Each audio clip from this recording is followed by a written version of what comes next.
Ассаламу алейкум достор. Мен бир видео менен бөлүшөйүн деп чечтим.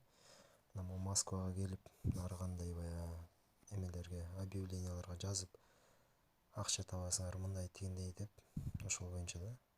Мисалы, моя Рита жазып атат: срочно нужно пару человек на шабашку. Плачу в конце дня от 3000 рубль. А гриб насчет подработки что там десем, мына. Привет, работа не официально, но можно хорошо заработать дейт.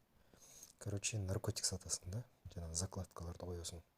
А бизде байкуштар мындай нерсени түшүнбөгөндүктөн оңой акча дейт да кармайт.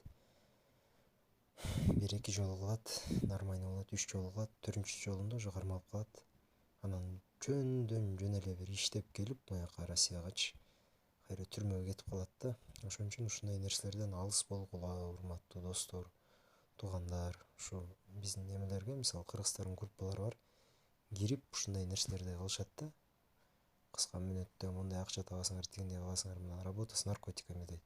Закладкаларды коесуң, эмесин алат.